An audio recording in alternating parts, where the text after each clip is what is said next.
ওকে আবির, দেখো আজকে থেকে হচ্ছে যে আমরা পদার্থবিজ্ঞান শুরু করব। পদার্থবিজ্ঞান হইতেছে যে তোমাদের পদার্থবিজ্ঞান প্রথম পত্রের দ্বিতীয় অধ্যায়, যেটা চ্যাপ্টারটার নাম হচ্ছে ভেক্টর। তো আমরা 9-10-এ যে ভেক্টর দেখে আসছো, ওই ভেক্টরই জাস্ট হচ্ছে যে ওই ভেক্টরের এক্সটেন্ডেড ভার্সন হচ্ছে যে এই ভেক্টর। ঠিক আছে?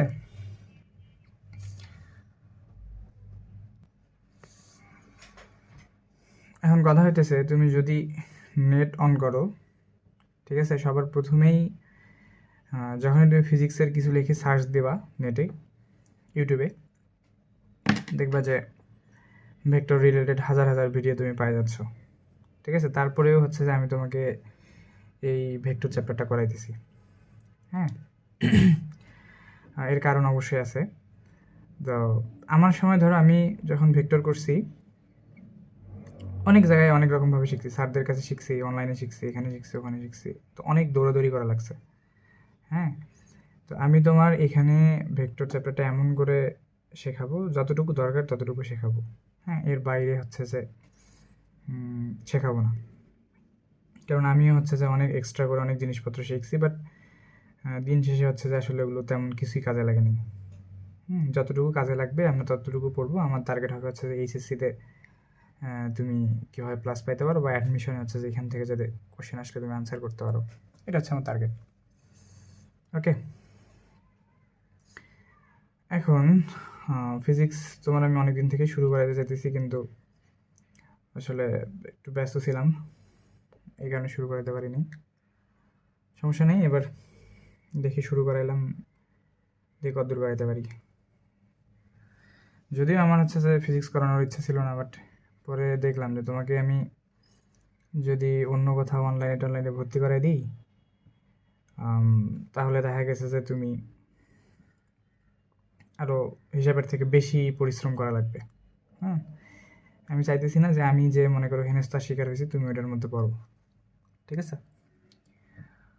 ওকে, চলো ভেক্টর। দেখো ভেক্টর কি, ভেক্টর সম্পর্কে তোমার আগে থেকেই 9-10-এ মোটামুটি আইডিয়া থাকার কথা।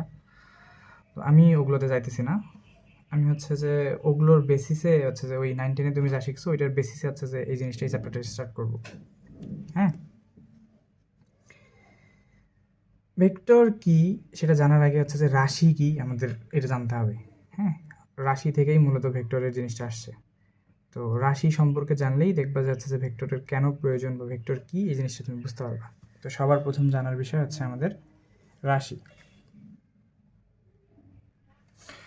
আচ্ছা, রাশি রাশি কি? যে পদার্থ তো বুঝো, যে কোনো পদার্থ হতে পারে, পদার্থের যেসব ভৌত বৈশিষ্ট্য পরিমাপ করা যায় তাকে রাশি বলে। আচ্ছা, ভৌত বৈশিষ্ট্য জিনিসগুলো আসলে কি, এটা একটু বুঝো। ঠিক আছে?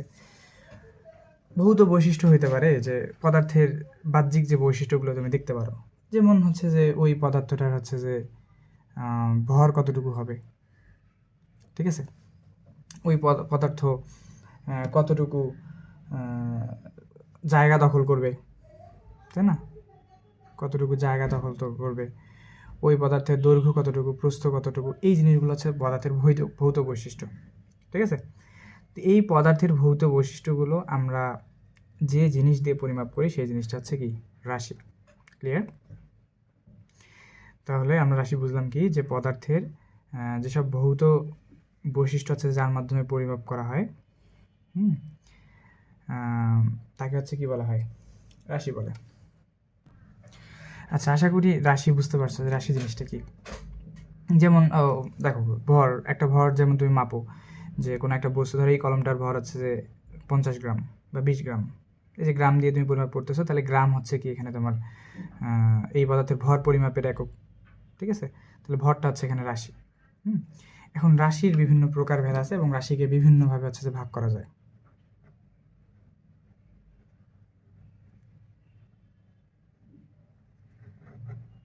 রাশি তো আমরা অতগুলো ভাগের মধ্যে যাব না, যতটুকু ভাগের দরকার আমরা ততটুকু নিয়ে আলোচনা করব। রাশিকে মোটা দাগে 2 ভাগে ভাগ করা যায়। ঠিক আছে? ওকে, রাশিকে অনেকভাবে ভাগ করা যায়। তো রাশিকে যদি তুমি উৎপত্তি অনুসারে ভাগ করতে চাও, যে রাশিটা কোথা থেকে উৎপত্তি করছে, তো সেইখান থেকে তুমি রাশিকে মোটামুটি 2 ভাগে ভাগ করতে পারবা। একটা ভাগ হচ্ছে এরকম যে তোমার মৌলিক রাশি, মৌলিক রাশি, আরেকটা হচ্ছে তোমার কি রাশি, যৌগিক রাশি। ওকে, তো মৌলিক রাশি কোনগুলো? মৌলিক রাশি হচ্ছে যে রাশিগুলোকে তোমার ভাঙা যায় না, ঠিক আছে, যে রাশিগুলোকে তোমার ভাঙা যায় না। তুমি 9 10-এ মনে হয় 7টা মৌলিক রাশি পড়ে আসছিলা, আমি আমার সময় 7টা রাশি পড়ছিলাম। আবার ইন্টারমিডিয়েটে উঠে হচ্ছে তুমি তোমাদের ফিজিক্সের যে প্রথম অধ্যায় আছে ওইখানে দেখবা যে 8টা বা 9টা রাশি দেওয়া আছে, মৌলিক রাশি। তো অতগুলো মৌলিক রাশি আমাদের জানা দরকার নেই, মেইন 3টে রাশি আছে, এই 3টে রাশি সম্পর্কে ধারণা রাখলেই হবে। একটা রাশি হচ্ছে তোমার কি, দৈর্ঘ্য, ইংলিশ হচ্ছে কি লেন্থ। একটা হচ্ছে ভর, ইংলিশ হইতেছে কি মাস। আরেকটা হইতেছে সময়, সময় টাইম। এই কয়টা, এই 3টে 8টা 9টা আছে, 9টার মধ্যে হচ্ছে তুমি আরও বাকিগুলো আছে তাপমাত্রা, তারপরে তোমার আলোর একক, তারপর বিদ্যুৎ প্রবাহের একক অ্যাম্পিয়ার, হ্যাঁ, তারপর কোণ পরিমাপের একক, এই ধরনের জিনিসপত্র, পদার্থ পরিমাপের একক মোল, এই জিনিসগুলো আছে। তো এই 3টা জানলে আপাতত হইতেছে। এবং এগুলোর সাথে সাথে আরেকটা জিনিস জানতে হবে যে এগুলোর একক কি আর মাত্রা কি, একক কি আর মাত্রা কি, ঠিক আছে। দৈর্ঘ্যের একক হচ্ছে কি জানো বলো তো? দৈর্ঘ্যের একক তুমি আগে থেকে জানো যে মিটার, এম দ্বারা প্রকাশ করি। আর এটার মাত্রা হইতেছে গিয়ে ইংলিশ লেটারের প্রথম, ইংলিশ ওয়ার্ডের প্রথম লেটারটা এল, মাত্রা হইতেছে কি বড় হাতের এল, ঠিক আছে। ভরের একক কি? ভরের একক হইতেছে তোমার কেজি, আর এটার মাত্রা হইতেছে, মাসের প্রথম লেটার কি এম, তাহলে মাত্রা হইতেছে এম। তারপর সময় হইতেছে গিয়ে কি, সময়ের একক কি সেকেন্ড দ্বারা আমরা পরিমাপ করি। আর সময়ের মাত্রা হচ্ছে টি। এই কয়টা জিনিস জেনে রাখো, এগুলো লেখাইলাম কারণ হইতেছে যে আমাদের একক যখন আমরা লিখতে যাব, যৌগিক একক লিখতে যাব, তখন এই মাত্রা আর এককগুলো তোমার লাগবে, ঠিক আছে। আচ্ছা, যৌগিক রাশি। আচ্ছা, মৌলিক রাশি কাকে বলে এটা তো বললাম না। মৌলিক রাশি হচ্ছে যে রাশিগুলোকে তোমার ভাঙা যায় না, দৈর্ঘ্যকে তুমি ভাঙতে পারবে না, ভরকে তুমি ভাঙতে পারবে না, সময়কে তুমি ভাঙতে পারবে না, একদম ইউনিট, ঠিক আছে। আর যৌগিক রাশি হচ্ছে কি, যে অনেকগুলো মৌলিক রাশি মিলাই হচ্ছে যখন তোমার যে রাশিগুলো তৈরি হবে সেগুলো হচ্ছে কি যৌগিক রাশি। তো যৌগিক রাশির উদাহরণ হিসেবে তুমি চিন্তা করতে পারো কি, কাজ, তারপরে বেগ, ত্বরণ, এগুলো হচ্ছে কি তোমার যৌগিক রাশি। হ্যাঁ, তো কেন যৌগিক রাশি হইতেছে এদেরকে দেখো, তুমি যদি বেগকে ভাঙাও, আমি তোমাকে ভাঙায় দেখাইতেছি। বেগ, তুমি যদি বেগকে ভাঙাও, বেগকে ভাঙালে কি পাবা? দূরত্ব বাই কি সময়। দেখো এখানে দূরত্বের মাত্রা কি বসাও, আর দূরত্ব হচ্ছে কি তোমার একটা মৌলিক রাশি, সময় হচ্ছে কি একটা মৌলিক রাশি। এখন তুমি যদি চাও যে বেগের মাত্রা বের করবা, তাহলে হচ্ছে যে এই জিনিসগুলো তোমাকে বসাই দিতে হবে, যে দূরত্বের হচ্ছে যে দূরত্ব বা দৈর্ঘ্যের জন্য মাত্রা কি এল, সময়ের জন্য কি আছে সময় বা টি, হ্যাঁ, বা এটাকে লিখলে হয় কত, এল টি ইনভার্স 1। মাত্রাকে সচরাচর দেখবে এরকম থার্ড ব্র্যাকেট দিয়ে তোমার প্রকাশ করা হইতেছে। হ্যাঁ, আবার তুমি যখন কোনো একটা জিনিসের মাত্রা এরকম করে সূত্র থেকে মাত্রা ভেঙে লিখবা, ওইখান থেকে হচ্ছে কি লিখতে পারবা একক। মাত্রাগুলোর একক দ্বারা কনভার্ট করে দিলে ওটা এককে কনভার্ট হয়ে যাবে। দৈর্ঘ্যের একক কি মিটার, আর সময়ের একক কি সেকেন্ড। তার মানে বেগের মাত্রা কত, একক কি হবে metre per second inverse 1, metre per second. আর বেগের হচ্ছে যে তোমার মাত্রা কি এলডি ইনভার্স 1, ঠিক আছে। তাহলে আমরা যে কোনো রাশির হচ্ছে যে এইভাবে কি ওই সূত্রটা থেকে আমরা এটার মাত্রা বের করে ফেলতে পারবো, আর মাত্রা বের করে ফেললে হচ্ছে কি এখান থেকে তুমি এককটা লিখে ফেলতে পারবা। তো অনেকে আছে দেখা গেছে যে কি করে, আমি দেখছি অনেক স্টুডেন্টকে আমারই, যে ওরা তোমার মাত্রা মুখস্থ করে, বলের মাত্রা কি মুখস্থ করে, বেগের মাত্রা কি মুখস্থ করে। আসলে মাত্রা মুখস্থ বা মাত্রা বা একক মুখস্থ করার কিছু নাই, তুমি হচ্ছে যে ওইটার যে বেসিক সূত্র আছে সেই সূত্রটা লিখে তুমি যে মাত্রাগুলো আছে, মৌলিক মাত্রাগুলো আছে, ওগুলো বসাই দিলেই তুমি হচ্ছে এখান থেকে ওই যৌগিক রাশিটার মাত্রা পেয়ে যাবা এবং এখান থেকে কি এককও বের করে ফেলতে পারবা। তো এগুলো হচ্ছে 9, 10-এর জিনিস, আমি তারপরে হালকা করে একটু আলোচনা করলাম। বাট মেইন জিনিস যেটা এবার হচ্ছে আমরা সেটা নিয়ে কথা বলবো, ঠিক আছে? হ্যাঁ, আচ্ছা, রাশি আমরা মোটামুটি মৌলিক যৌগিক রাশি আমরা জানলাম। আচ্ছা, রাশিকে আরও 2 ভাগে ভাগ করা যায়, মান ও দিকের উপর ভিত্তি করে ভাগ করা যায়। কিসের উপর? মান এবং দিকের উপর। তো মান আর দিকের উপর যদি তুমি ভাগ করো, আচ্ছা এটাকে বর্ডার দিয়ে দিই, মান ও দিকের উপর যদি ভাগ করো তাহলে তুমি 2টা ভাগ পাবা। তুমি জানো এগুলো আগে থেকে। তারপরে আমি একটু তোমার বেসিক থেকে আলোচনা করতেছি আর কি। তো মান ও দিকের ভিত্তিতে তুমি কি করবা? মান, আচ্ছা, যার মান আছে বাট দিক নাই সেটা হচ্ছে কি স্কেলার। মান ও দিকের ভিত্তিতে একটা হচ্ছে কি স্কেলার রাশি, আর একটা হচ্ছে কি তোমার ভেক্টর রাশি।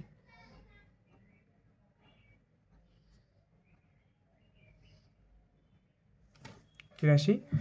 স্কেলার রাশি আর কি ভেক্টর রাশি। এখন স্কেলার রাশি কোনগুলো? স্কেলার রাশি হচ্ছে সেইগুলো যার হচ্ছে তোমার মান থাকবে বাট যার কি নাই, কোনো দিক নাই বা দিকের প্রয়োজন পড়ে না। হ্যাঁ, দিকের প্রয়োজন পড়ে না, সেটা হচ্ছে কি তোমার স্কেলার রাশি। বাট ভেক্টর রাশি হচ্ছে কোনগুলো? যার হইতেছে কি মানও থাকবে আবার কি থাকবে, দিকও থাকবে, দুটো জিনিসই পাবা, ভেক্টর রাশি। তো স্কেলার রাশি এরকম অনেক স্কেলার রাশি তোমার বইয়ে পাবা। আমি তোমার বই সুন্দর করে দাগায় দিচ্ছি, আমি পিডিএফ করে দিয়ে দেবনি। তো স্কেলার রাশি হচ্ছে যেমন কাজ, এক্সাম্পল হচ্ছে কি কাজ একটা স্কেলার রাশি। তারপরে হইতেছে তাপমাত্রা,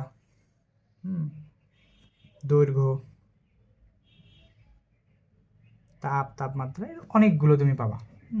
দেখো, তাপ প্রকার জন্য এত ডিগ্রি সেলসিয়াস, এর জন্য কি তোমাকে লাগবে যে পূর্ব দিকে এত ডিগ্রি সেলসিয়াস, উত্তর দিকে এত ডিগ্রি সেলসিয়াস, এরকম কি কখনো বলে না। দৈর্ঘ্য তোমাকে কি বলে যে পূর্ব দিকে দৈর্ঘ্য, পশ্চিম দিকে দৈর্ঘ্য, এরকম বলে না।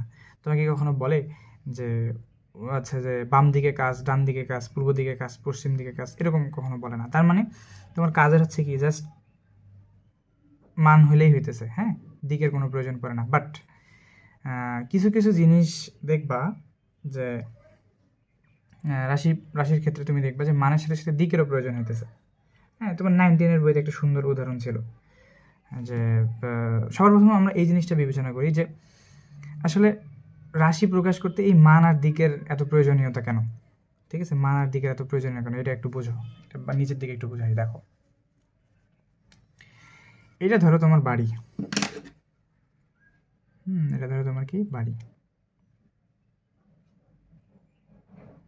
এখন তোমার বন্ধু, তুমি মনে করো বাড়িতে আসো, ঠিক আছে? তুমি ধরো তোমার বাড়ির সামনে দাঁড়ায় আসো, তুমি দাঁড়ায় আসো। এখন তোমার বন্ধু তোমাকে ফোন করে বললো যে আচ্ছা, আর একটা জিনিস বলি, তোমার বাড়ির সব সময় হচ্ছে যে আমরা এই জিনিসটাকে বিবেচনা করব, এইটা হইতেছে গিয়ে পূর্ব দিক। কোন দিক? পূর্ব দিক, ঠিক আছে? উপরের দিকটাকে বলা হয় উত্তর। তুমি বাংলাদেশের ম্যাপ বিবেচনা করো, ম্যাপ বিবেচনা করে দেখো, বাংলাদেশের উপরের দিকটা হচ্ছে উত্তর, যেমন আমরা উত্তরাঞ্চলে থাকি, ঠিক আছে? নিচের দিকটা হচ্ছে দক্ষিণ। এটা কীভাবে মনে রাখবা? দক্ষিণ হচ্ছে কি বঙ্গোপসাগর থাকে, তুমি জানো। নিচের দিকে বঙ্গোপসাগর হচ্ছে একদম আমাদের বিপরীতে, আমরা থাকি হচ্ছে রংপুরের ওই দিকটায়, রংপুর অঞ্চলটাতে, একদম বাংলাদেশের মাথার অঞ্চলটাতে, হ্যাঁ। তারপর হচ্ছে যে পশ্চিম, মনে রাখবা কীভাবে? তুমি ম্যাপে দেখবা যে হচ্ছে যে পাকিস্তান এই দিকে, ঠিক আছে? আমাদের যে পূর্বে আছে পশ্চিম পাকিস্তান ছিল, সেটা এই দিকে, আর আমরা হচ্ছে ম্যাপের পূর্ব দিকে দেখবা। তবে এই দিকটাকে তুমি যদি হচ্ছে যে ওয়ার্ল্ড ম্যাপের দিকে দেখাও, এই দিকটাকে তুমি সবচেয়ে পূর্বে দেখতে পারবা জাপানকে। এইভাবে তুমি মনে রাখবা যে তোমার বাম দিকে হচ্ছে পশ্চিম, ডান দিকে হচ্ছে পূর্ব, উপরের দিকে হচ্ছে উত্তর, আর নিচের দিকে হচ্ছে কি দক্ষিণ। এখন তোমার একটা ফ্রেন্ড মনে করো তোমাকে ফোন করলো, তুমি এখানে দাঁড়ায় আছো বাড়ির সামনে, তোমার একটা ফ্রেন্ড ফোন করলো যে আমি তোমার বাড়ি থেকে 10 কিলোমিটার দূরে আছি। তোমার একটা ফ্রেন্ড ফোন করে কি বললো যে বাড়ি থেকে কত কিলোমিটার দূরে আছি? 10 কিলোমিটার দূরে। এখন তুমি কি তোমার ওই ফ্রেন্ডের কাছে পৌঁছাতে পারবা? ধরো যে তোমার ফ্রেন্ড এইখানে আছে, ফ্রেন্ড কতটুকু দূরে আছে? 10 কিলোমিটার দূরে আছে। এখন তুমি কি আসলে ওর কাছে পৌঁছাতে পারবা? কারণ তোমার এই বাড়ি থেকে 10 কিলোমিটার এই দিকেও হইতে পারে, এই দিকেও হইতে পারে, যে কোনো দিকে হইতে পারে। হ্যাঁ, তুমি কি আসলে তোমার ওই ফ্রেন্ডের কাছে তখন পৌঁছাতে পারবা? পারবা না। হ্যাঁ, যদি যদি তোমাকে তোমার ফ্রেন্ডটা বলে যে ও তোমার বাড়ি থেকে হচ্ছে যে 10 কিলোমিটার মনে করো পূর্বে আছে, হচ্ছে এই জায়গাটাতে আছে তোমার ফ্রেন্ড, কি বলছে যে 10 কিলোমিটার কোথায় আছে? পূর্বে আছে। তাহলে কি যে তুমি ওই ফ্রেন্ডের কাছে কি পৌঁছাতে পারবা? ঠিক আছে, তার মানে এখানে কি মানের সাথে সাথে কি লাগতেছে? দিকও লাগতেছে। এক, তোমাকে বলে দিতে হবে তোমার ওই ফ্রেন্ডের কাছে পৌঁছাতে গেলে যে কত কিলোমিটার দূরে আছে সেটাও লাগবে, প্লাস কোন দিকে আছে সেই জিনিসটাও লাগবে। ঠিক আছে, তো এই জায়গাটা থেকেই মূলত হচ্ছে যে কি আমাদের এই জায়গাগুলো থেকে হচ্ছে কি আমাদের দিকের প্রয়োজনীয়তা পড়ছে, যে সবসময় হচ্ছে যে মান হইলেই হবে না, আমাদের কিছু কিছু ক্ষেত্রে কি দিকেরও প্রয়োজন আছে। ঠিক আছে, তো এই টাইপের হচ্ছে যতগুলো রাশিতে আমার দিক প্রয়োজন, আমরা এই অধ্যায়টা, এই যে ভেক্টর যে চ্যাপ্টারটা আছে, এই চ্যাপ্টারে হচ্ছে যে যেই রাশিগুলো হচ্ছে যে মানের সাথে সাথে দিকেরও প্রয়োজন হয় ওই রাশিগুলো নিয়ে কাজ করব, বা ওই রাশি নিয়ে হচ্ছে যে বিস্তারিত মোটামুটি পড়াশোনা করার চেষ্টা করব। ঠিক আছে, তো এইরকম কিছু কিছু রাশি হতে পারে, যেমন বল, বল, তারপরে হতে পারে তোমার ওজন, ত্বরণ, এরকম বেশ কিছু ভেক্টর রাশি তোমার বইয়ে দেওয়া আছে। তুমি হচ্ছে যেগুলো সবগুলো কি মুখস্থ করে ফেলবা। আমি তোমার বইয়ে সুন্দর করে দাগায় দিছি, তুমি হচ্ছে এগুলো পড়ে ফেলবা। হ্যাঁ, তাহলে আশা করি বুঝতে পারছো যে ভেক্টর অধ্যায়টা হচ্ছে যে কীভাবে শুরু হলো। আমি তোমাকে জাস্ট হচ্ছে ভেক্টর অধ্যায়ের শুরুটা বললাম। আস্তে আস্তে আমরা ভিতরের দিকে জিনিসগুলো জানবো। ওকে, এখন আমি তোমাকে বলি যে ভেক্টরে মূলত হচ্ছে যে ভেক্টরের এই চ্যাপ্টারটা আমরা কীভাবে পড়বো, কীভাবে পড়লে তুমি চ্যাপ্টারটা সব কিছু সুন্দরভাবে বুঝে যাবা, প্লাস পরীক্ষায় আনসার করতে পারবা, প্লাস অ্যাডমিশনে ভালো করতে পারবা। এক, আমি তোমাকে বইয়ের প্রতিটা টপিক ধরে ধরে করাবো, ঠিক আছে, বুঝাই দেবো। হ্যাঁ, এবং বইয়ের ওই টপিকগুলো তোমাকে দাগাই দেবো। তুমি কী করবা? ওই দাগানো লাইনগুলো সুন্দর করে পরবর্তীতে পড়ে ফেলবা। এটা হচ্ছে যে আমার বেসিক জিনিসগুলো আমরা বই থেকে মোটামুটি জেনে নেব, এবং ওই বেসিক রিলেটেড কিছু ম্যাথও থাকবে, সেই ম্যাথগুলো হচ্ছে আমরা করব। দুই, আমার কাছে হচ্ছে যে এই অধ্যায়ে যতগুলো ম্যাথ আসতে পারে, তোমার ফিজিক্সে কিন্তু ম্যাথ বাদে অন্য কিছু না, ফিজিক্স হচ্ছে ম্যাথেরই একটা জাস্ট এক্সটেন্ডেড ভার্সন, মানে ম্যাথই, ফিজিক্স মানেই ম্যাথ, সোজা কথা। ম্যাথ বাদে তুমি অন্য কিছু পাবা না। ঠিক আছে, তো কী হবে যে আমার কাছে হচ্ছে যে এই অধ্যায়ে যতগুলো ম্যাথ আসতে পারে সব ম্যাথ টাইপ আকারে সাজানো আছে। আমি করব কি, তোমাকে ওই সবগুলো ম্যাথ টাইপ অনুযায়ী একদম টাইপ করে করাই দেবো। ওই টাইপ অনুযায়ী ম্যাথগুলো যদি তুমি করতে পারো তাহলে হচ্ছে যে কি তোমাকে পরীক্ষায় আটকাবে এমন কেউ নাই ইনশাল্লাহ। বাইরে থেকে অনেক কিছু যদিও আসে, বাট আমি তোমাকে মোটামুটি 90 থেকে হচ্ছে 95% ম্যাথ করাই দেবো, যেগুলো তোমার পরীক্ষায় আসার মতো এবং যেই ম্যাথগুলো তোমার দরকার। তো তাহলে হচ্ছে আমরা কয়টা প্রসেসে পড়বো? এক, বই পড়ব, বই আগে ভালো করে পড়ে নেব কনসেপ্টের জন্য। ঠিক আছে, 2 নম্বর হচ্ছে যে কি যে ম্যাথ সলভ করব। ম্যাথ সলভ করব কি অনুযায়ী? টাইপ ওয়াইজ, যাতে আমাদের সব কিছু সলভ হয়ে যায়। এই দুইটা কাজ যদি তুমি করতে পারো তাহলে হচ্ছে তোমাকে ফিজিক্সে পরীক্ষার মধ্যে আটকাবে এমন কেউ আসলে নাই ইনশাল্লাহ, আটকাতে পারবে না। ঠিক আছে, ওকে ওকে। তো ভেক্টর করার জন্য আমরা হচ্ছে তোমার ফলো করব, এটা কোন বই? আমির হোসেন স্যারের বই। হ্যাঁ, এটাই সবাই ফলো করে ম্যাক্সিমাম, আমিও ফলো করছি আমার সময় এটাই। এই বইটা মোটামুটি জানলেই হচ্ছে যে হয়ে যায়। অনেকে দেখবে যে ইন্টারমিডিয়েট ফিজিক্সের জন্যই 3-4টা বই পড়তেছে, অতগুলো বই পড়ার কোনো দরকার নেই, একটা বই তুমি ঠিকঠাক মতো পড়বা, ওই বইই তোমার জন্য এনাফ। ঠিক আছে, তো আমির হোসেন স্যারের বইয়ের প্রথম যে টপিক দেখবা সেটা হচ্ছে কত? 2.1। তো 2.1 বলছে যে ভেক্টরের কিছু ধর্ম এবং চিহ্ন নিয়ে আমরা কথা বলবো, যে ভেক্টর রাশির ধর্ম কী কী আছে। তো এই বইয়ে দেখবা, তোমার বইয়ে তুমি দেখবা, আমি একটু আমার বইটা একটু পুরাতন, আগের দিককার বই, সমস্যা নেই, স্যারের বইতে খুব বেশি নতুন কিছু অ্যাড করে না। হ্যাঁ, তো এই নিয়ে টেনশন করার কোনো কারণ নেই। তো তোমার বই হচ্ছে যে 8টা ধর্ম থাকতে পারে, 9টা ধর্ম থাকতে পারে, জানি না কয়টা আছে। আমার সময় হচ্ছে যে 8টা ধর্ম ছিল। তো আমি ওই 8টা ধর্ম সম্পর্কে হালকা করে আলোচনা করতেছি, ঠিক আছে? ভেক্টরের 8টা ধর্ম নিয়ে আলোচনা করব। তো একদম খুব ডিটেলসে আলোচনা করবো না, জাস্ট লাইনগুলো হচ্ছে যে লিখব, ঠিক আছে? আর ওই লাইনটা সম্পর্কে বলার চেষ্টা করব। আর এই যে 8টা ধর্মের কথা আমি বলবো, এই 8টা ধর্মই মূলত হচ্ছে যে আমরা কি এই সম্পূর্ণ অধ্যায় জুড়ে হচ্ছে যে ওই 8টা ধর্মকেই ব্যাখ্যা করা আছে, বুঝছো? তাহলে 1 নম্বর যে ধর্মটা হইতেছে ভেক্টর রাশির মান ও অভিমুখ আছে। আচ্ছা, প্রথম ধর্মটা হচ্ছে কি, যে ভেক্টর রাশির মান ও অভিমুখ আছে। মান বলতে মান থাকবে, আর কি থাকবে? দিক থাকবে। তো আমরা ভেক্টর রাশির সংজ্ঞার মধ্যে এই জিনিসটা ব্যাখ্যা করে আসছি, ঠিক আছে? যে ভেক্টর রাশি আচ্ছা মান এবং দিক দুইটা থাকতে হবে। 2 নম্বর যে ধর্মটা, সেটা হইতেছে 2 নম্বর ধর্মটা হচ্ছে কি, যে 2 বা ততোধিক সমজাতীয়, হ্যাঁ সমজাতীয় কথাটা পিছাই ছিল, সমজাতীয় ভেক্টর রাশিকে কি করা যায়? যোগ করা যায়, বিয়োগ করলে বিয়োগ করা যায়, যা খুশি তাই করা যায়, ঠিক আছে? তো এইখানে সমজাতীয় কথাটা কিন্তু খুব গুরুত্বপূর্ণ। কি সমজাতীয়? সমজাতীয় বলতে বুঝাইতেছে যে ধরো আমি বললাম যে তুমি কোনো একটা বস্তুর উপর হচ্ছে যে, ধরো এখানে একটা কোনো একটা বস্তু আছে, এই বস্তুর উপর একজন হচ্ছে যে 2 নিউটন বল প্রয়োগ করছে। কতটুকু বল প্রয়োগ করছে? 2 নিউটন বল, বলের একক কিন্তু নিউটন। তো আরেকজন হচ্ছে যে ওই একই দিকে কত নিউটন বল প্রয়োগ করছে? 3 নিউটন বল প্রয়োগ করছে। তো তুমি কি করতে পারবা? তুমি বলতে পারবা যে হচ্ছে কি এখানে তোমার হচ্ছে কি মোট কত নিউটন বল প্রয়োগ হলো? 3 আর 2 5 নিউটন বল প্রয়োগ হলো, ঠিক আছে? আচ্ছা, তো 5 নিউটন বল প্রয়োগ হয়েছে, তাহলে তুমি কি করছো? 3 আর 2 যোগ করছো। বাট ব্যাপারটা এইরকম, ধরো যে এইখানে মনে করো তোমার এই বস্তুটা আছে, তো এখানে তুমি হচ্ছে যে ধরো যে 2 নিউটন বল প্রয়োগ করছো, আর এই বস্তুটা তোমার সরে আসছে, এখান থেকে এতটুকু সরে আসছে এই জায়গাটাতে। কতটুকু সরছে? ধরো যে 3 মিটার সরছে। 2 নিউটন বল প্রয়োগ করতে কত মিটার সরছে? 3 মিটার সরে আসছে। তাহলে তুমি কি কোনোভাবে এই যে সরণ আর এই যে তুমি বল, এই যে এখানে তুমি যে বল প্রয়োগ করলা আর এখানে যে এস সরণ হলো, তুমি কি বল আর সরণ কখনো যোগ করতে পারবা? কখনোই যোগ করতে পারবা না।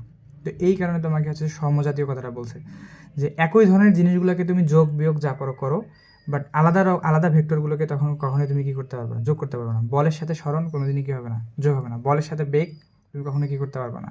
যোগ করতে পারবে না। তো এই 2 নম্বর লাইনটার মানে হচ্ছে এরকম, ঠিক আছে? তাহলে এবার আসি যে 3 নম্বর ধর্মটাতে কি বলছে। ওকে, 3 নম্বর ধর্মটা দেখো। 3 নম্বর ধর্মটা কি, যে 2 বা ততোধিক ভেক্টরকে তুমি যদি হচ্ছে যোগ করো, তাহলে নতুন যে ভেক্টরটা পাবা তা হচ্ছে যে প্রথমোক্ত ভেক্টর দুটির সম্মিলিত ক্রিয়ার ফল। এই জিনিসটা কি দেখো, ধরো যে এইখানে তোমার কোনো একটা বস্তু আছে, এম ভরের কোনো একটা বস্তু আছে, তো এই বস্তুটাকে একজন ধরো টানতেছে এই দিক থেকে, ধরো যে একজন টানতেছে হচ্ছে 2 নিউটন বলে, হ্যাঁ, আর আরেকজন ধরো হচ্ছে যে এই দিক দিয়ে টানতেছে, অবশ্যই কোনো রশি দিয়ে টানতেছে, যে 3 নিউটন বলে। তো এই যে তোমরা দুইজন মনে করো টানাটানি করতেছো, বল কিন্তু একটা ভেক্টর, এটাও ভেক্টর এটাও ভেক্টর। তো তোমার বস্তুটা আসলে কোন দিক দিয়ে যাবে? তোমার বস্তুটা যাবে মাঝামাঝি, হচ্ছে যে কোনো এক দিক দিয়ে চলে যাবে, ঠিক আছে? এই দুইজনের টানাটানির ফলে মাঝ দিয়ে যে তোমার বস্তুটা যাইতেছে, তো এই দুইটা ভেক্টরের সম্মিলিত ক্রিয়ার ফল হচ্ছে কি মাঝখানের এই ভেক্টরটা। তো এই ভেক্টরটাকে বলা হয় আর, ইংলিশ হচ্ছে যে রেজাল্টেন্ট, রেজাল্টেন্ট, বা হচ্ছে যে বাংলায় লব্ধি বলে। তো এই লব্ধি লব্ধি কথাটা তুমি হচ্ছে যে ভেক্টরের মধ্যে খুব বারবার দেখতে পারবা, ঠিক আছে? আরও ভেঙে বললে এই জিনিসটাকে বলা হয় যোগফল, ঠিক আছে? তাহলে কি, যে এই যে তুমি 2 নিউটন আর 3 নিউটন যে এই যে টানাটানি করতেছো, তো তুমি হচ্ছে যে নতুন ভেক্টরটা পাবা সেটা হচ্ছে কি এই যে এদেরই টানাটানির ফলাফল বা যোগফল, ঠিক আছে? নর্মাল আচ্ছা, আমরা এর পরের যে বৈশিষ্ট্য আছে ওই বৈশিষ্ট্যটার মধ্যেই পাবো, ঠিক আছে। আচ্ছা, এটা বৈশিষ্ট্যের মধ্যে দেয়নি, হ্যাঁ, বাইরে থেকে। তো তুমি সামনের দিকে যে এমন একটা কথা পাবা যে আচ্ছা, এমন একটা কথা পাবা যে ভেক্টর যোগ সাধারণ বীজগাণিতিক নিয়মে হয় না। কি হয়েছে কথাটা এরকম, সামনের দিকে পাবা, এর পরের বা তারপরের টপিকে আছে তো এটা, যে ভেক্টর যোগ সাধারণ বীজগণিতিক নিয়মে হয় না। কেন হয় না দেখো, তুমি যদি হচ্ছে যে এই 2 নিউটন আর 3 নিউটন যোগ করো, তাহলে কি এই তোমার যে লব্ধি এটা হচ্ছে যে 5 নিউটন হওয়ার কথা, ঠিক আছে। বাট এটা 5 নিউটন হবে না, অন্য কিছু হবে। ধরো যে 4 নিউটন বা 3 নিউটন এরকম কিছু একটা হলো, ঠিক আছে, 4 নিউটন সামথিং এরকম কিছু একটা হবে, ঠিক আছে। তো এই যে সাধারণ নিয়মে হইলো না, তো এই কথাটাই আর কি, যে ভেক্টর যোগ সাধারণ বীজগণিতিক নিয়ম হয় না। ওটা তোমাকে হচ্ছে কি যেই নিয়মে হয় সেটা হচ্ছে আমরা পরবর্তীতে জানতে পারবো। ওকে, এবার 4 আর 5 দুইটা ধর্ম আছে, ওই দুইটা আমি লিখতেছি। দেখো 4 নম্বর ধর্মটা এরকম যে দুইটা ভেক্টরের ভেক্টর গুণফল, এই কথাটা দেখো, ভেক্টর গুণফল। তো আমরা কিন্তু এখনো জানি না যে ভেক্টর গুণফল জিনিসটা আসলে কি, ঠিক আছে। তো এটা আমরা পরবর্তীতে অনেক বিস্তারিত জানবো, এখন আমি তোমাকে জানাইতেছিও না, ঠিক আছে। তো দুইটা ভেক্টরকে তুমি যদি হচ্ছে যে ভেক্টর গুণফল করো কোনোভাবে, তাহলে তুমি কি পাবা, ভেক্টর রাশি পাবা, ঠিক আছে। এইটা লজিক্যাল যে তুমি দুইটা ভেক্টরকে গুণ করতেছো করে কি পাইতেছো, ভেক্টর রাশি পাইতেছো। বাট অনেক সময় এরকম হয় যে দুইটা ভেক্টরকে তুমি 5 নম্বর ধর্মটা দেখো, যে দুইটা ভেক্টরের কখনো তুমি যদি স্কেলার গুণফল করো, ঠিক আছে, তাহলে তুমি কি পাবা, স্কেলার রাশি পাবা। তো এই জিনিসগুলো আসলে কি, আপাতত ধর্ম হিসেবেই তুমি মনে রাখো যে আমরা যদি কখনো দুইটা ভেক্টরকে গুণ করি তাহলে হচ্ছে কি ভেক্টর রাশিও পাইতে পারি, আবার যদি ওই দুইটা ভেক্টরকে স্কেলার গুণন করি তাহলে কি পাবো, স্কেলার রাশিও পাইতে পারি। তো এটা ডিপেন্ড করতেছে আমরা কি গুণন করতেছি তার উপর। তো এই ভেক্টর গুণন আর স্কেলার গুণন সম্পর্কে আমরা আলাদা টপিকে হচ্ছে বিস্তারিত জানবো, বুঝছো। তো তখন বুঝে নিও, এখন আপাতত এই ধর্মগুলো তুমি নর্মালি মুখস্থ করে রাখতে পারো। আচ্ছা, 6 নম্বরটা ধর্মটাতে কি বলছে, যে কোনো ভেক্টর রাশি, আচ্ছা কি কোনো ভেক্টর রাশি ও তার মানের অনুপাত, রাশি ও কি মানের অনুপাত, অর্থাৎ কোনো একটা ভেক্টর রাশিকে তুমি হচ্ছে যে মান দ্বারা যদি কি করো, অনুপাত মানে কি ভাগ করা, তুমি কোনো একটা ভেক্টর রাশিকে তার মান দ্বারা যদি কি করো ভাগ করো, তাহলে দ্বারা ভেক্টরটির দিক নির্দেশিত হবে, অর্থাৎ ভেক্টরটা কোন দিকে যাইতেছে সেই ভেক্টরের দিক নির্দেশিত হবে, ঠিক আছে। আচ্ছা, এই জিনিসটা এই ধর্মটা দ্বারা কী বলছে তুমি আপনার ধর্ম হিসেবে মনে রাখো, আমরা পরবর্তীতে এটা সম্পর্কে বিস্তারিত এমনিতেই জানতে পারবো। আচ্ছা, 7 নম্বর ধর্মটা দেখো, 7 নম্বর ধর্মে কী বলছে, যে ভেক্টর রাশি যোগ সংযোজন ও বন্টন সূত্র মেনে চলে। হ্যাঁ, তো সংযোজন বন্টন সূত্র কি আমরা পরবর্তীতে বিস্তারিত জানতে পারবো। 8 নম্বর ধর্মটা হচ্ছে যে ভেক্টর রাশিকে উপাংশে ভাগ করা যায়, এটা হচ্ছে যে অনেক বড় একটা টপিক, আপাতত ধর্ম হিসেবে মনে রাখো যে আমরা কী করবো, যে ভেক্টর রাশিকে কী করতে পারবো, উপাংশে ভাগ করতে পারবো। এখন উপাংশ কি তুমি এখনও এক্স্যাক্ট জানো না, বাট নেক্সট ক্লাসগুলোতে অবশ্যই তুমি বিস্তারিত জানতে পারবো। হ্যাঁ, তো এই যে আমি 8টা ধর্ম লিখলাম, এগুলো হচ্ছে যে একটা ভেক্টর রাশির ধর্ম, ঠিক আছে। এই ধর্মগুলো হচ্ছে যে তোমাকে কী করতে হবে, মাথায় রাখতে হবে, যে 8টা ধর্ম দেখা একসাথে দেখা যাইতেছে। হ্যাঁ, তো ধর্মগুলো খুব ভালো করে মনে রাখবা, এবং এই যে অধ্যায়টা আমরা করব, এই অধ্যায়টাতে দেখবা এই 8টা ধর্মই ঘুরে ফিরে হচ্ছে যে করা হয়েছে, বুঝছো। এই 8টা ধর্মের বাইরে বেশি কিছু নেই, এই 8টা ধর্মকে হচ্ছে যে বিস্তৃত করলে যা পাওয়া যায় এই অধ্যায় তাই আছে, সোজা কথা। আচ্ছা, এবার আমরা ভেক্টর রাশির চিহ্ন নিয়ে আলোচনা করব।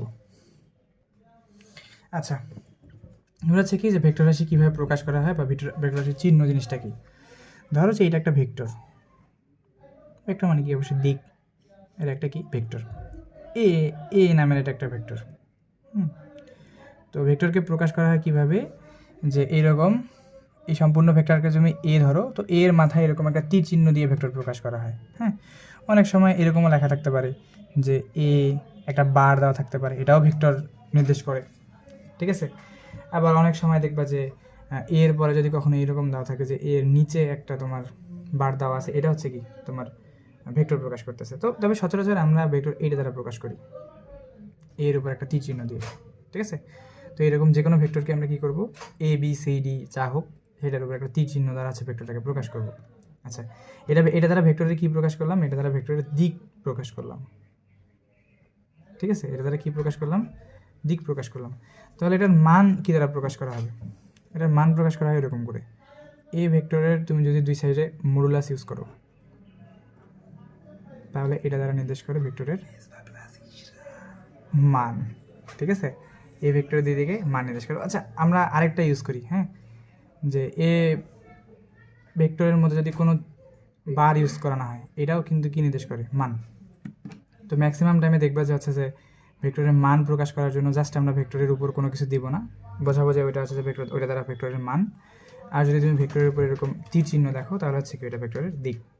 বাট কেউ যদি চায় যে এইভাবে মান প্রকাশ করবে, করতে পারে, এভাবে ভেক্টর প্রকাশ করবে, করতে পারবে, এভাবে করতে পারবে, যেটা খুশি। বাট আমরা এইটা আর এটা ইউজ করবো।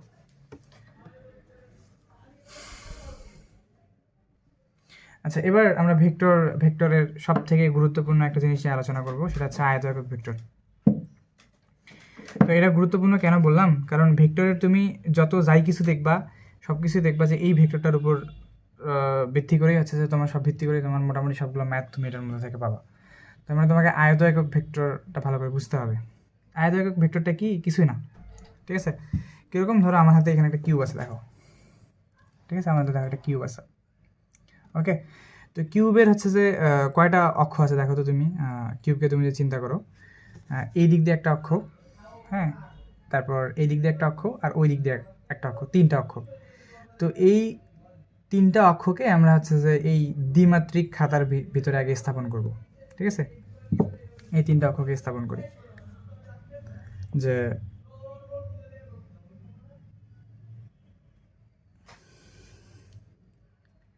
এইটা হইতেছে ধরো গিয়ে আমার একটা অক্ষ, এটা হচ্ছে আরেকটা অক্ষ, ঠিক আছে। তো এইটাকে আমরা সবসময় এক্স অক্ষ ধরবো, এই দিক বরাবর যে অক্ষটা আছে, ঠিক আছে। এবং এই দিক বরাবর যে অক্ষটা আছে এটাকে আমরা ধরবো হচ্ছে ওয়াই অক্ষ, এবং উপর দিক বরাবর যে অক্ষটা আছে সেটা হচ্ছে কি, জেড অক্ষ। এতদিন তোমরা হচ্ছে যে তুমি ম্যাথের মধ্যে দেখে আসছো যে অক্ষ কয়টা, দুইটা, একটা হচ্ছে কি এক্স অক্ষ, একটা হচ্ছে তোমার এক্স অক্ষ এই দিক বরাবর ছিল, আর এই দিক বরাবর ছিল হচ্ছে তোমার কি ওয়াই অক্ষ।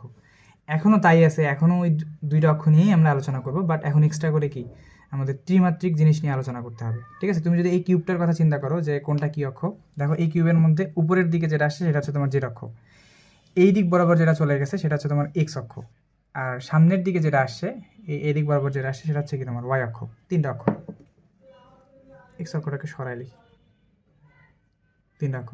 তার মানে হচ্ছে কি কোনো একটা আয়তক্ষেত্র বা কোনো একটা বর্গক্ষেত্রের যে তোমার তিনটা কর্ণ থাকে, কর্ণ না, তিনটা হচ্ছে যে বাহু থাকে, এক্স অক্ষ, ওই বাহুগুলোকে একটাকে আমরা এক্স অক্ষ ধরবো, একটাকে ওয়াই অক্ষ ধরবো, আর একটাকে কি জেড অক্ষ ধরবো। তো এটা হচ্ছে কি আমাদের ত্রিমাত্রিক স্থানাঙ্ক ব্যবস্থা। এই জিনিসটাকে কি বলা হয়, ত্রিমাত্রিক স্থানাঙ্ক ব্যবস্থা, ঠিক আছে। এই ত্রিমাত্রিক স্থানাঙ্ক ব্যবস্থার দিকে যখন আমরা ভেক্টর বিবেচনা করব, ঠিক আছে, যখন আমরা ভেক্টর বিবেচনা করব, যেমন এক্স অক্ষ বরাবর আমি বিবেচনা করব আই ভেক্টর, ঠিক আছে। ওয়াই অক্ষ বরাবর আমি বিবেচনা করব জে ভেক্টর, ঠিক আছে। যে ওয়াই অক্ষ বরাবর কি আছে, জে ভেক্টর আছে। এবং জেড অক্ষ বরাবর সবসময় বিবেচনা করব কে ভেক্টর। আচ্ছা, ভেক্টরের মাথায় আমি হচ্ছে এরকম হ্যাট দিতেছি, আমরা তো ভেক্টর কী দ্বারা প্রকাশ করি, তোমার সচরাচর বার দ্বারা প্রকাশ করি, বাট এখানে হ্যাট দিতেছি কারণ হইতেছে যে এই ভেক্টরগুলোর মান হচ্ছে এক, এই আই এর মান, জে এর মান, জে হ্যাট, কে হ্যাট, এদের সবারই মান হচ্ছে কত, এক, এদেরকে বলা হয় একক ভেক্টর, ঠিক আছে। তো এক্স অক্ষ বরাবর আমরা বিবেচনা করব আই, ওয়াই অক্ষ বরাবর জে ভেক্টর, এবং জে অক্ষ বরাবর কাকে বিবেচনা করব, কে বিবেচনা করব, ঠিক আছে। তো এই তিনটা অক্ষ বরাবর তিনটা একক ভেক্টরই মূলত হচ্ছে কি তোমার আয়ত একক ভেক্টর, ঠিক আছে, 3টা অক্ষ বরাবর যে 3টা তুমি একক ভেক্টর দেখতে পাইতেছো, এদেরকে একত্রে কি বলা হয়? আয়ত একক ভেক্টর বলা হয়। তো আমি কেন বললাম যে এই জিনিসটা গুরুত্বপূর্ণ?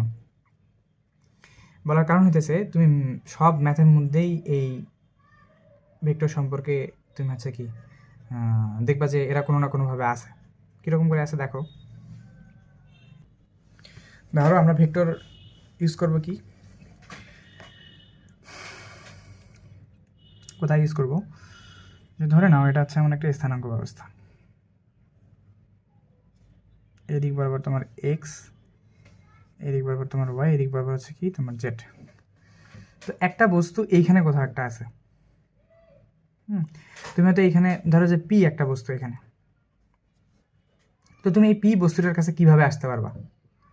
হ্যাঁ, পি বস্তুটার কাছে কিভাবে আসতে পারবা? এইখানে দ্বিমাত্রিকভাবে যদিও বোঝা যাইতেছে না, তুমি এই কিউবটার মধ্যে দেখো। একটা বস্তু মনে করো কোথায় আছে, এই কিউবটার উপরে কোথাও আছে। ধরো যে এই হেডটাকে আমি রাখলাম এখানে, ঠিক আছে? তুমি এই হেডটার কাছে কিভাবে আসবে বলো তো? যে আগে তোমাকে এক্স অক্ষ বরাবর একটু দূরত্ব আসতে হবে, তারপর কত, এটা যদি এক্স অক্ষ হয় এই দিকটা হচ্ছে তোমার ওয়াই অক্ষ, তো আগে তোমাকে এক্স অক্ষ বরাবর আসতে হবে, তারপর হচ্ছে ওয়াই অক্ষ বরাবর কিছুটা আসতে হবে, ঠিক আছে? তারপরে এই হেডটার কাছে পৌঁছাতে গেলে জেড অক্ষ বরাবর তোমার আসতে হবে, ঠিক আছে? তাহলে হচ্ছে কি তুমি কলমের এই হেডটার কাছাকাছি পৌঁছাতে পারবা।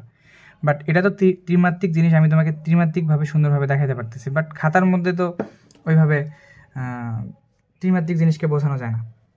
তো এই ত্রিমাত্রিক জিনিসকে দ্বিমাত্রিক খাতার ভিতরে বোঝানোর জন্য আমরা ভেক্টর ইউজ করি, বুঝছো? ভেক্টর ইউজ করব কীভাবে? এই পি বিন্দুটা মনে করো তোমার এই কলমের হেডটা, পি বিন্দুটা কোথায় আছে? এই কোনো একটা বস্তুর হচ্ছে উচ্চতা বরাবর আমি রাখছি। তো আমি পি বিন্দুটার কাছে কীভাবে পৌঁছাতে পারবো? যে আগে এক্স অক্ষ বরাবর আসবো, ঠিক আছে? এক্স অক্ষ বরাবর কিছু দূর আসলাম, তারপর কি করব? যে ওয়াই অক্ষ বরাবর কিছু দূর আসবো, আসার পর কি হবে? যে তারপর জেড অক্ষ বরাবর উপরের দিকে এখানে আসবো, ঠিক আছে? তো এইভাবে মনে করো আমি হচ্ছে কি পি বিন্দুটার কাছে আসলাম। কীভাবে আসলাম? যে আগে এক্স অক্ষ বরাবর একটা ডিস্টেন্স কাভার করছি, তারপর কি ওয়াই অক্ষের দিক বরাবর একটা ডিস্টেন্স কাভার করছি, তারপর উপরের দিকে জেড অক্ষের দিক বরাবর একটা ডিস্টেন্স কাভার করছি, ঠিক আছে? তো এইভাবে হচ্ছে কি আমি পি এর কাছাকাছি পৌঁছাতে পারবো। তাহলে পি বিন্দুটার কাছে পৌঁছাতে গেলে কয়টা স্থানাঙ্ক দরকার? 3টা। একটা হচ্ছে কি এক্স, ওয়াই, জেড। এই কারণে হচ্ছে যে আমার এই ব্যবস্থাটাকে, সম্পূর্ণ ব্যবস্থাটাকে কি ত্রিমাত্রিক স্থানাঙ্ক ব্যবস্থা বলা হয়, ঠিক আছে? বুঝতে পারছো? তাহলে এই একটা বস্তুর কাছে পৌঁছাতে গেলে আমাকে কয়টা ডিস্টেন্স কভার করা লাগতেছে? 3টা ডিস্টেন্স, এক্স অক্ষ বরাবর, ওয়াই অক্ষ বরাবর, জেড অক্ষ বরাবর। আচ্ছা, কেউ যদি চায় যে এই বস্তুটার কাছে এই 3টা ডিস্টেন্স অতিক্রম না করে ডিরেক্ট হচ্ছে পৌঁছাবে, একদম এই যে এটা ধরো যে মূলবিন্দু ও থেকে ডিরেক্ট হচ্ছে যে এর কাছে পৌঁছাবে, পারবে না? অবশ্যই পারবে। এই জিনিসটাকে আমরা ডিনোট করি আর দ্বারা। এটা অবশ্যই কি একটা ভেক্টর, ঠিক আছে? এটা হচ্ছে অবশ্যই কি একটা ভেক্টর। তাহলে তুমি এই আর ভেক্টরটাকে এইভাবে লিখতে পারো। আর ভেক্টরটাকে লিখতে পারো যে এক্স অক্ষ বরাবর কত, এক্স অক্ষ বরাবর গেছো এক্স পরিমাণ, এক্সের দিক বরাবর একক ভেক্টর কি? আই। ওয়াই এর দিক বরাবর কত? জে। এবং জেডের দিক বরাবর কত? কে। ঠিক আছে? তাহলে এই যে আমি এই জিনিসটা লিখলাম আর ভেক্টর, ঠিক আছে? এটা কি ভেক্টর? আর ভেক্টর। আর ভেক্টরের কাছে আমি কীভাবে পৌঁছাতে পারতেছি? যে আই এর দিক বরাবর এটা হচ্ছে কি আই, এক্স অক্ষ বরাবর কে থাকে? আই। ওয়াই অক্ষ বরাবর কে থাকে? জে। এবং জেড অক্ষ বরাবর কে থাকে? কে।